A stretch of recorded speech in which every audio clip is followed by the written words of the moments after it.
안녕하세요. 황녀의 싸다가 토크 시간입니다. 네, 오늘의 황녀 사연은요. 제사만 7번인 시댁에서 종이 된 듯 일하는 어느 한 며느리분의 답답한 마음의 사연입니다. 사연 읽기 전에 구독과 좋아요, 많은 공유 부탁드릴게요.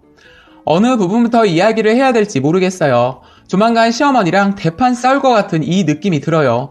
현재 저는 30살이고 결혼 3년차, 애기 엄마예요. 결혼 전 직장 생활이 점점 지겨워지던 시기에 자영업을 하는 35살 남편을 만나 깨알 같은 사랑을 하고 결혼을 했어요.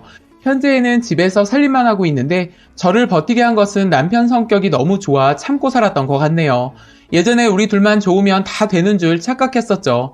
신랑 시댁 식구들은 아버님, 어머님, 누나 2명에 형, 그리고 남동생 2명이 있으며 현재 남동생 2명만 결혼을 안 한 상태예요. 제가 직장에 안 다니는 것에 대해 뒤늦게 알게 된 내용이지만 저희 시어머니는 저를 몹시 못마땅해 하셨고 허니문 베이비로 갖게 된 저희 애기에 대해서도 우리 부부 열심히 벌어서 나중에 애를 갖던지 하지 덜컥 임신부터 했다고 신우를 붙들고 욕하셨답니다. 저희 시어머니 성격이 제 앞에서는 밝게 말씀을 하지만 뒤에서 욕을 하시는 타입이라 저가 좀 황당했습니다. 청소 상태가 항상 양호한 저희 집에 갑자기 방문하시고 빠르게 주위를 살피시며 살림을 점검하시고 얘야 깨끗하게 집안을 잘 해놨구나 하시면서 돌아서서 다른 식구들한테는 우리 아들은 몇 푼이라도 벌려고 열심히 일하는데 새아기는 집에서 가만히 앉아서 이것저것 사들인다고 말씀했네요. 제가 아이를 낳을 때도 예정일보다 일주일 늦게 아이를 출산했는데 임신 중독 증세까지 있었고 허리까지 틀어져서 난산을 한 터라 의사 선생님도 진찰하시고 산모가 위험하니 자연분만이 아닌 수술을 하자고 하셨지만 끝내 27시간 만에 힘들게 아이를 낳았어요. 아이를 낳은 기쁨도 잠시. 제가 아파서 몸부림칠 때 어머님 전화가 계속 왔지만 너무 고통스럽고 힘들어 전화를 받지 않았는데 나중에 아이 낳고 신랑이 기쁜 마음에 전화했더니 불교 신자인 어머님이 한 말씀 하시더라고요. 새아가 2시 전에 못 나올 것 같으면 수술하라고 내가 수십 번 말하지 않았냐? 사주가 1시 전에 나아야 좋다던데 그래서 뭐 어쩌겠니? 수고했다. 그리고 요새 돈 벌기 힘든데 자식 새끼 1명으로 족하니 루프 껴라. 말씀하시는 어머니를 제가 어떻게 이해해야 되나요? 과연 당신 따님이었다면 그리 말씀했을까요? 서러움이 물밀듯이 밀려오는데 그때 한이 아직도 서려있네요. 그 밖에 여러 황당한 시댁 식구들 이야기가 많이 있지만 매일 부딪히는 사이도 아니고 자주 왕래가 있는 것도 아니라 그런대로 만족하며 행복했었죠. 하지만 행복도 잠시, 사건이 발생하기까지 그리 오래 걸리지 않았어요. 아주버님 내외는 2분이 공무원이신데 위에 형님이 지방에서 서울로 승진해 올라가게 되고 지금은 정부 중앙 청사에서 일하게 되면서 사건이 시작되었습니다.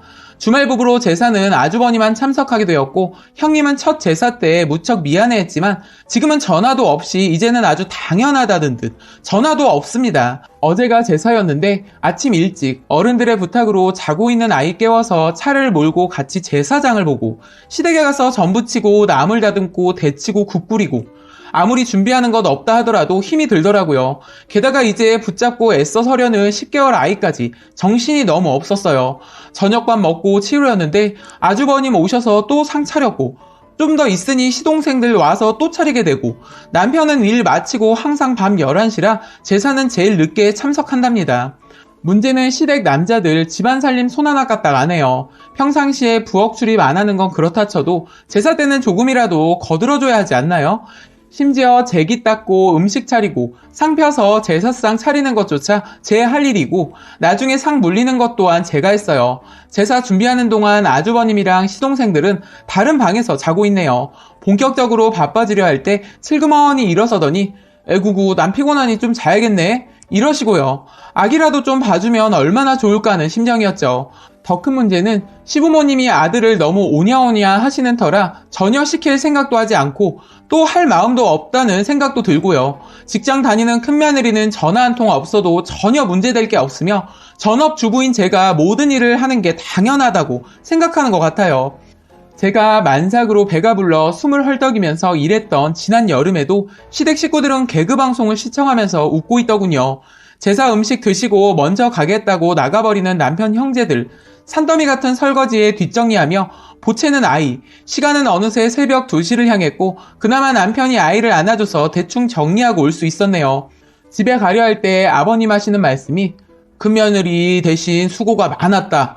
그래 어쩌겠냐 네 팔자 속아닌 것을 이러고 하시네요. 제가 제사 준비에 정신없어서 못 놀아준 사이 천덕꾸러기가 된 우리 아이. 온 바닥을 기어다니면서 파리채 가지고 물고 빨고 놀고 있네요. 집에 도착해서 목욕을 시키려고 옷을 살펴보니 손이며 발이며 완전 산거지가 따로 없네요. 너무나 안쓰럽고 불쌍해서 꼭 안고 한참을 울었네요. 여러 가지로 화가 치밀어 올랐고 맥주 한 병을 벌컥벌컥 마신 후 남편한테 막 쏟아붙였답니다. 당신 집안 완전 콩가루 집안 아니야? 나이 들어 알만한 사람들이 어떻게 그렇게 개념이 없어? 당신 어머니 유별난 자식들 사랑 도가 지나쳐서 피해보는 사람이 왜 나야? 돌아오는 제사 때마다 달라지는 게 전혀 없잖아 라고 퍼부었어요. 저 혼자 바빠서 정신없어 일하는데 도와주지 못할 것 같으면 혼자 방치한 아이랑 놀아주던지 조상에게 제사 지내는 자체가 싫은 게 아니라 너네 식구들 태도에 우라가 치민다고 당신하고 결혼한 거조차 후회되는 순간이라고 말하고 울었습니다. 차분히 제 말을 듣던 남편이 꼭 안아주면서 이번 명절 때 식구들 다 모이면 이야기해서 시정할 거라고 하네요. 정말 이렇게 입에서 말하기 전에 왜 스스로 알지 못하는지. 남편 그런 이야기하면 시댁 식구들 반응 뻔하겠죠. 전 지금 어떻게든 욕먹게 생겼고 아랫 동서들이 생기기 전까지 1년에 7번 제사를 이렇게 반복으로 해야 되는데 전 정말 이제는 자신 없어요. 이렇게 보면 TV에서 보던 사랑과 전쟁 시나리오 아닌가요? 이래서 시댁시댁 하는구나. 절실히 체감하는 날이었네요. 현재 이 상태로 지속된다면 멀지 않아 저의 인내심은 폭발하고 시어머니랑 한바탕 싸울 것 같아요. 이러한 똑같은 스트레스를 받고 힘이 드는데 어쩌면 좋을까요? 그리고 저를 더 힘이 빠지게 하는 것은 시댁이 시골이기에 논 그리고 밭, 다른 자식 안 주고 아주버니한테 주기로 결정했다네요. 어린 시절 큰형으로서 동생들 모두 공부를 시켰다고. 아주버님 또한 당연히 그렇게 알고 있으며 아주버님 내외는 두 분이 공무원으로 해마다 해외여행 가고 서울에 아파트도 샀지요. 시댁 재산 바라는 것도 아니지만 저한테 돌아올 몫이 없는데 제가 바보처럼 일해야 하는지 모르겠습니다. 다음번에는 남편 혼자 보내서 알아서 하라고 할 겁니다. 만약 지랄하면 저도 가서 개지랄 떨고 올랍니다. 라고 사연 올려주셨습니다. 오늘의 베스트 댓글 소개해드리겠습니다. 첫 번째, 이 글을 보면서 정말 저희 엄마 생각이 나서 눈물을 흘리면서 보았네요. 저희 엄마는 큰 며느리란 이유로 1년에 7번 제사에 설날, 추석, 할아버지 생신 모두 다 자신이 하셔야 했고 항상 힘들어 하셨어요. 그나마 제가 큰딸이라 엄마를 도와드리긴 하지만 어쩌다 야근하고 집에 도착하여 현관을 열면 엄마 혼자의 일을 모두 하셔서 딱 봐도 지친 모습이 선해요. 돌아가신 우리 할머니도 그러셨고 지금 살아계신 할아버지도 그러고요. 원래 큰며느리가 다 하는 거고 차린 건 없지만 수고했네. 이렇게 말하기보다는 빈말이라도 뭘 이렇게 많이 차렸어. 많이 힘들었겠구나. 말씀이라도 해줬으면 좋겠지만 그런 말은 전혀 안 하시고 언제나 차린 건 없지만 수고했네 라는 말 한마디였죠. 저한테는 정말 한없이 좋으신 할아버지지만 저럴 때마다 제 가슴이 미어졌고 남의 일 같지 않아서 몇 자 적어봤어요. 모쪼록 힘내시고 나중에 욕먹더라도 할 말은 하세요. 안 그러면 저희 엄마처럼 50이 될 때까지 평생 다른 며느리들은 탱자탱자 놀고 쓰니처럼 일하는 사태가 될 수 있어요. 일을 많이 하고 안 하고의 문제가 아니라 이러한 것은 사람마다 인성과 개념의 문제라고 보이거든요. 두 번째, 쓰니 서글픈 심정 모두 이해할 것 같아요. 님 앞에서 싫은 소리 안 하시고 뒤에서 흉보시고 서운하게 하시는 것도 힘이 많이 들 것 같아요. 아싸리 직장을 다니시고 당당하게 사시면 안 될까요? 아이 문제도 있긴 하겠지만 님의 인생도 중요하다고 봐요. 님 상황을 개선시킬 수 있다고 봐요. 저는 님과 다르게 완전히 반대로 남편 집에서 결혼 후에 돈 10,000원도 받은 적 없네요. 월세 살고 있고 남편 나이가 내일 모레 40인데 자식 낳아서 키울 형편도 안 되고요. 그 상황에서 시어머니는 돈 안 내놓는다고 저에게 성질내고 무시하고 말로 수없이 머리와 가슴을 눌러요. 남편한테는 그러한 표현도 안 하고 이중 성격을 가지신 분이세요. 저희도 돈이 있으면 당연히 용돈 드리기라도 하죠. 그리고 전 시어머니께 하도 괴롭힘을 당해서 남편이 생활비 쓰고 남는 돈 모두 시어머니 드려도 상관하지 않아요. 그냥 모든 걸 내려놨어요. 돈이 있다면 주고 지옥에서 벗어나고 싶고 특히 다른 건 참아도 저희 부모님을 대놓고 욕하시는 것은 참기 힘들지요. 시누이는 대학을 2번 다니고 있고요. 그런 시누이 시집 보낼 돈 내놓으라고 성화이시고 돈 있어서 다 해주면 얼마나 좋을까요?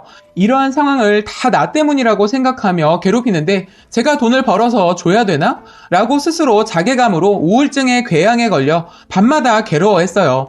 남편은 말해봤자 자신의 어머니만 불쌍하다고, 전 저희 부모님께서 이혼하면 마음 아파하실까 해서 지금껏 참고 살지요. 님 상황은 저보다 낫지 않나요? 언제나 힘내시고 좋은 생각만 하시고 행복해지길 바래요. 결혼을 생각하는 분들 시부모님 그리고 가족들 꼭 체크하고 결혼하기 바랍니다. 결혼은 사랑으로 채워지기보다는 인생을 좌우하는 현실에 더 가깝다고 보시면 됩니다. 힘내시기 바랍니다. 라고 마지막 댓글 소개해드렸습니다. 오늘의 사연과 댓글 여기까지였고요. 많은 공유와 여러분들의 생각이나 느낀 점이 있다면 댓글로 표현해보시기 바랍니다.